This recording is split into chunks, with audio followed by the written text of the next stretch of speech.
Bonjour à tous, aujourd'hui nous allons étudier un roman qui s'intitule Les âmes grises. Il s'agit d'un roman de Philippe Claudel paru en 2003.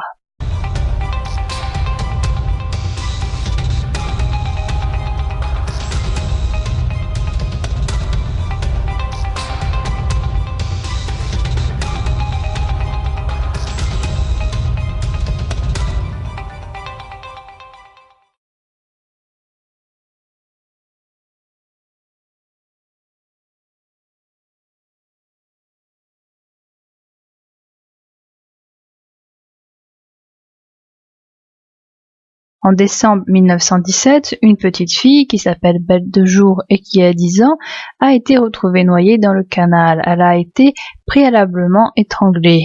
Le corps a été retrouvé face au château du procureur Pierre-Ange d'Estina. Destina occupe une belle demeure. Sa femme Clélis est morte d'une maladie bien des années plus tôt. Le procureur vit dans sa demeure avec Barbe et le Grave qui sont deux domestiques. On fait un bond en arrière. En 1914, une institutrice arrive pour remplacer l'ancien instituteur qui est devenu fou. Elle s'appelle Lysia et a 22 ans. On l'installe dans une maison qui se situe sur le domaine du procureur. Grâce à cette nouvelle venue, le comportement du procureur change. Il se promène souvent dans le parc du château, il se nourrit moins, il la regarde souvent. Un jour que le narrateur se promène sur le coteau avec sa carabine, il rencontre Lysia qui regarde au loin le champ de bataille.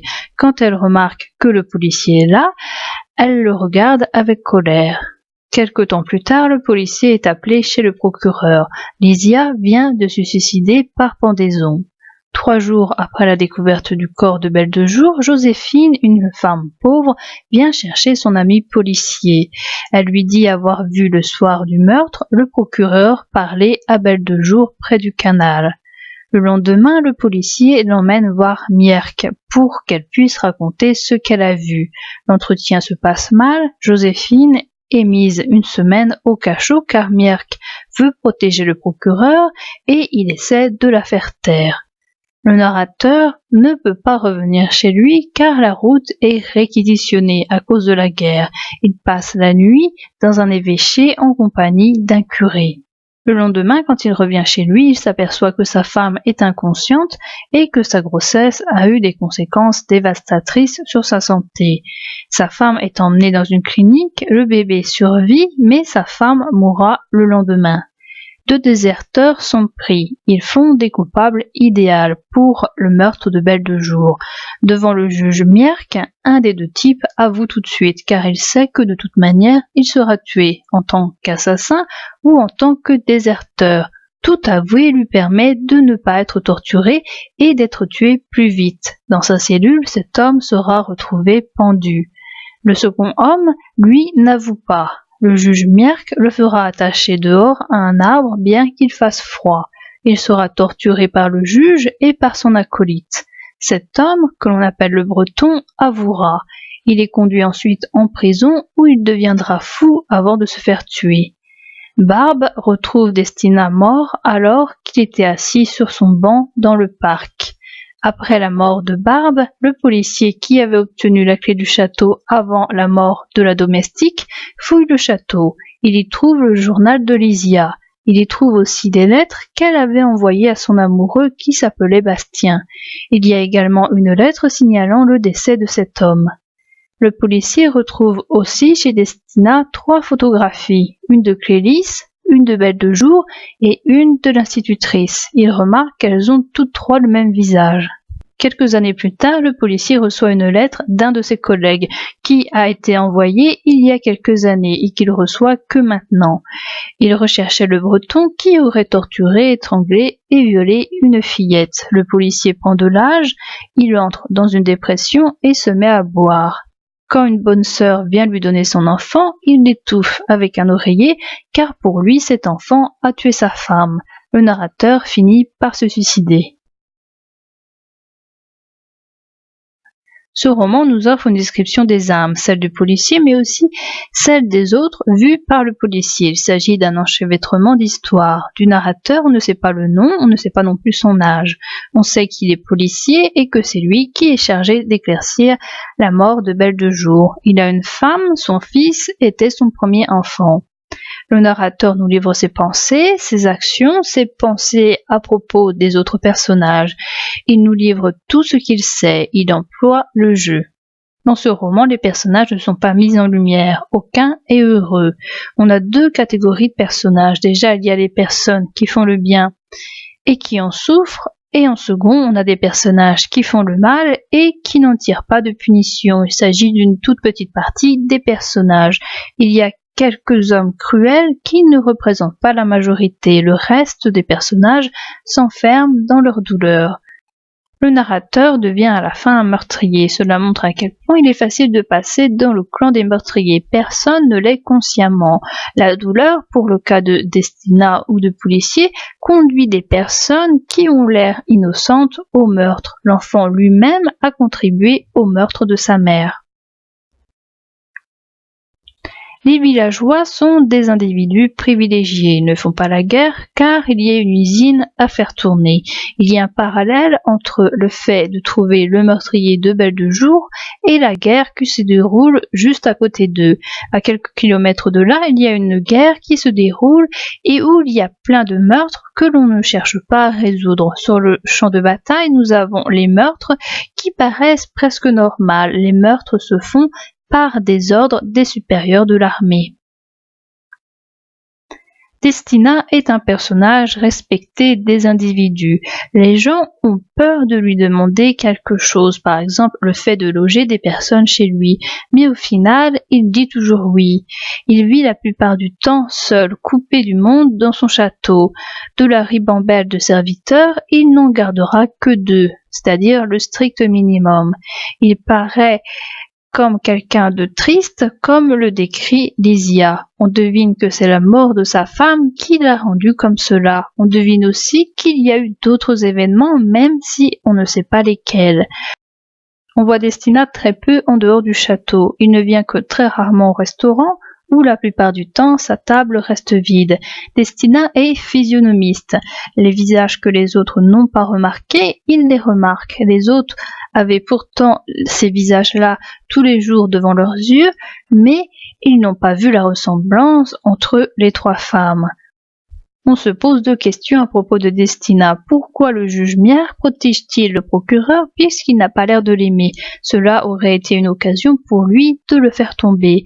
Deuxièmement, pourquoi Destina aurait-il tué la petite fille? Si pour lui elle était la réincarnation de sa femme, le mieux n'aurait-il pas été de la garder en vie et de la protéger? Dans ce roman, nous avons des femmes qui se suicident, qui meurent d'un meurtre ou qui meurent d'une maladie. Dans ce roman, les gens deviennent fous, soit à cause de la torture, soit à cause de la douleur morale. Dans tous les cas, tous les personnages viennent un jour à mourir. À la fin de l'histoire, nous ne savons pas qui a tué Belle de Jour. Le policier ne le sait pas lui-même. Le policier, à la fin, se retrouve tout seul. Sa femme est morte, tous les personnages qu'il a connus sont morts. Il est obsédé déjà par la mort de Belle de Jour, mais aussi par la mort de sa femme. Il pense souvent à eux, soit dans leur passé, soit il imagine leur corps en décomposition sous terre.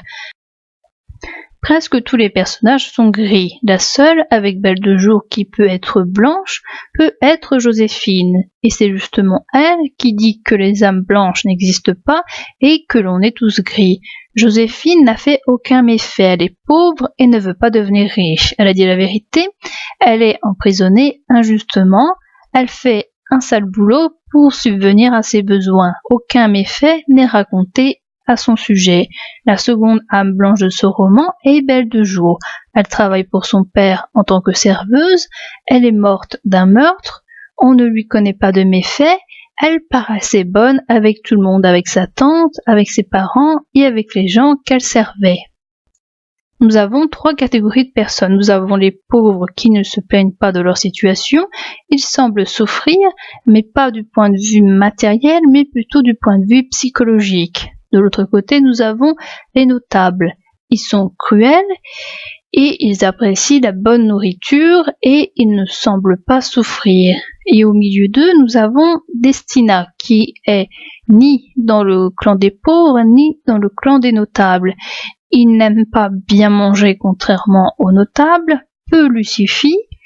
Il a le château et son métier qui le met en haut de la société, et cependant, comme les pauvres, il souffre de la mort de sa femme, ou alors d'autre chose, et il est toujours seul. Dans ce roman, le temps efface tout. Il efface le souvenir des traits de la femme pour le policier, et il efface même le tableau qui se trouve dans la demeure de Destina et qui, au cours du temps, voit sa peinture vieillir. Premièrement, il y a des gens qui se donnent la mort à eux-mêmes, c'est-à-dire le narrateur et également Lysia. Deuxièmement, il y a des gens qui donnent la mort aux autres, c'est-à-dire les soldats aux autres soldats du camp adverse, les soldats dans le même camp dans le cas des déserteurs et également dans le cas du meurtrier de Belle de Jour. Troisièmement, il y a des gens qui commandent la mort aux autres. Il y a le procureur, par exemple, qui ordonne la mise à mort de quelqu'un. Le narrateur n'est pas un professionnel de l'écriture, il le dit lui-même et il s'en veut de ne pas aussi bien écrire que les notables qu'il croise. Son récit se fait par bribes, comme cela lui revient en mémoire. Il ne sait pas lui-même dans quel ordre commencer, il ne sait pas par quel bout débuter. On ne sait pas qu'est-ce qui a causé la mort, on ne sait pas pourquoi Belle de Jour a été tuée. Elle était jeune et n'avait commis aucun méfait. On ne sait pas pourquoi Lysia s'est suicidée. On ne le sait pas durant longtemps car le procureur a gardé secret le carnet. Dans ce roman, la mort est aléatoire. Certains meurent rapidement sans même s'en rendre compte. C'est le cas de Destina qui mourra dans son jardin assis sur un banc. D'autres, au contraire, vont souffrir. C'est par exemple le cas de la femme du policier qui va souffrir dans sa maison alors que le policier va faire son travail dans une autre ville. Elle mourra quelques jours plus tard dans une clinique. L'apparence dans le roman n'a pas d'importance, elle n'est pas vraie. Le Breton, qui avait l'air d'être un innocent et qui a été torturé par Mierck, est finalement un ancien assassin d'une autre fillette. Les coupables sont également présentés dans ce roman comme des martyrs. Le policier est quelqu'un de lent. Pourquoi avoir attendu tant d'années pour pouvoir pénétrer dans le château? Il aurait pu entrer dedans dès que Barbe lui a donné la clé. Pourquoi ne pas avoir demandé à Destina si ce n'était pas lui le tueur de la fillette? Destina lui-même lui demande pourquoi il ne lui a jamais demandé. Dans ce roman, il y a une différence entre les tués qui, eux, ne vieillissent pas et les survivants qui, eux, vieillissent et qui, une fois morts, resteront vieux. Ainsi, une fois mortes, ces personnes vieillies reverront les personnes mortes plus jeunes qu'eux. La mort paraît être le seul moyen pour les faire rencontrer de nouveau. Une fois perdus les êtres aimés, les personnages ne peuvent pas passer à autre chose. Ils ne peuvent pas retirer de la joie auprès d'autres personnes. Ils ne refont pas leur vie. Finalement, dans cette vie, personne n'est heureux. Les individus meurent et ceux qui restent sont hantés par leur mort. La vie n'a rien de luxuriante. La vie de tous les jours est une peine. Ceux qui n'arrivent pas à se suicider doivent porter cette peine qui est trop lourde pour eux. Ne pas vivre est un luxe. Le policier, en tuant son fils, a l'air de lui faire un cadeau. La naissance est vue que comme un renouvellement de ce fardeau qui ne s'en ira que par la mort. Le monde de la guerre est glauque, mais même ce village où il n'y a pas de guerre est glauque, car il n'y a pas d'espoir, les gens se suicident ou sont tués, les gens sont écrasés par leur tristesse, il n'y a guère de rayons dans ce village. À chaque fois qu'il y en a un, celui-ci est vite étouffé. Les personnages ne donnent pas d'explication au sujet de leur douleur. L'institutrice ne parle pas de son amoureux. Lors de sa mort, elle ne laisse pas de lettre d'explication. On sait que le procureur est triste, mais on ne sait pas au juste pourquoi. On ne peut que deviner ce qui le rend triste. Le policier n'expose jamais sa douleur aux autres. Ainsi, quand un personnage lui demande pourquoi il n'était pas là lorsque le Breton a été torturé, il ne peut pas répondre qu'il était au chevet de sa femme mourante. Tout le monde garde sa douleur, personne ne la fait voir à quelqu'un d'autre, personne n'est le confident de quelqu'un.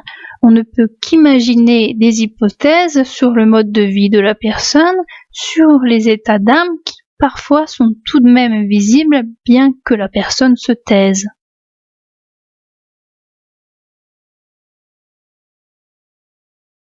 Le curé lui aussi avait la science des mots, comme Mierck, comme Destina, mais lui il en faisait de belles choses, il y roulait avec sa langue et son sourire, et tout soudain, un rien paraissait une merveille. On doit leur apprendre cela dans les séminaires, frapper les imaginations avec quelques phrases bien tournées. Il m'expliqua son jardin, qu'on ne voyait jamais à cause des hauts murs qui l'entouraient derrière le presbytère. Il me dit les anthémis, les élébores, les pétunias, les œillets de poète, les œillets milliardises, les anémones crochues, les sédums, les corbeilles d'argent, les pivoines crételées, les opales de Syrie, les daturas, les fleurs qui ne vivent qu'une saison, celles qui reviennent d'année en année, celles qui ne s'ouvrent que le soir et s'évanouissent au matin, celles qui resplendissent de l'aube au crépuscule, épanouissant leur corolle fine de liseron rose ou parme, et qui la nuit venue se ferment brutalement, comme si une main violente avait serré leurs pétales de velours, à les étouffer. Le curé avait parlé de ces fleurs-là sur un autre ton que les autres, plus un ton de curé, plus un ton d'horticulteur, un ton d'homme plein de misère et de blessures. Je l'ai arrêté d'un geste quand il s'apprêtait à dire à haute voix, dans la chambre obscure, le nom de cette fleur. Je ne voulais pas entendre ce nom, je le savais trop. Il tapait dans ma tête depuis 2 jours, et tapait, et tapait. Le visage de la petite est revenu à moi, comme une gifle. Le curé s'est tu. Au dehors, la pluie s'était de nouveau changée en neige, et les flocons venaient en masse contre la vitre. On aurait dit des lucioles de glace, sans vie et sans lumière, mais qui parvenaient, le temps de 2 ou 3 secondes, à donner l'illusion de la vie et de la lumière. Par la suite, pendant des années, j'ai essayé de faire fleurir des belles de jour dans notre petit jardin. Je n'y suis jamais parvenue. Les graines restaient dans la terre, y pourrissaient avec obstination, refusaient de monter vers le ciel, de sortir de la sombre masse humide et collante. Seuls les chiens-dents et les chardons prospéraient, envahissant tout, s'élançant à des hauteurs invraisemblables, noyant de leurs corolles dangereuses et quelques mètres carrés. J'ai fini par les laisser gagner.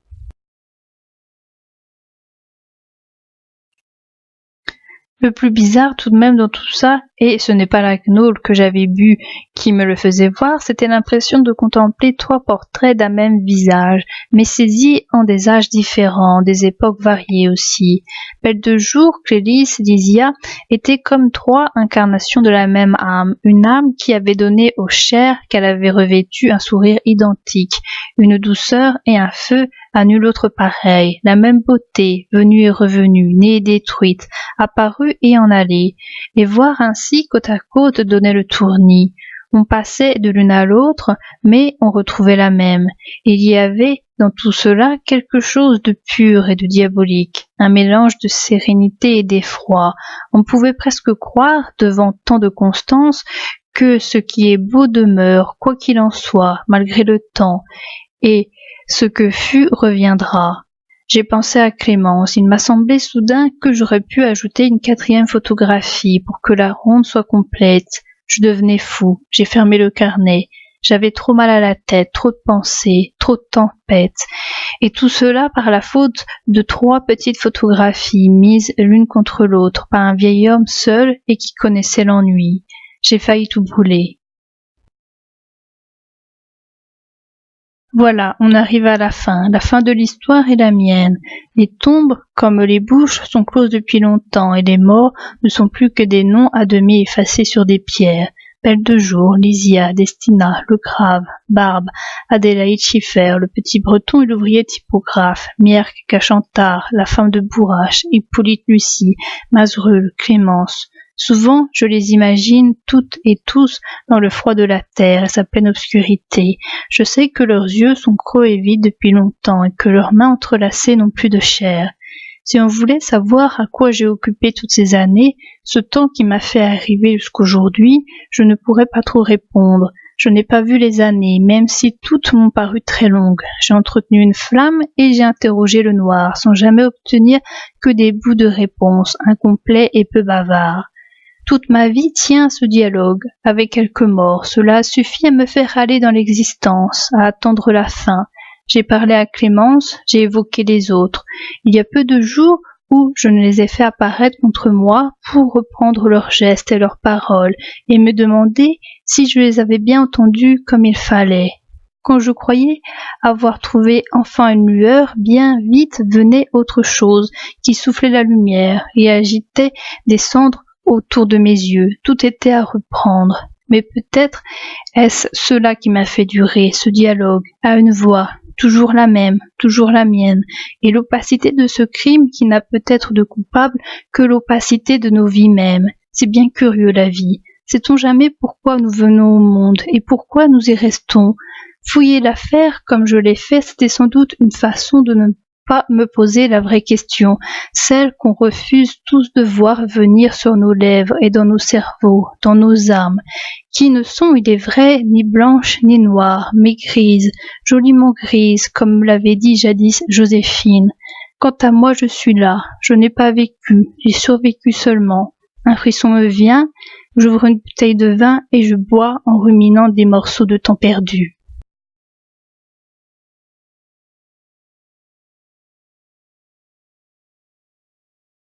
C'est douloureux d'écrire, je m'en rends compte depuis des mois que je m'y suis mis. Ça fait mal à la main et à l'âme. Personne n'est fait pour ce travail, et puis à quoi ça sert? À quoi ça me sert?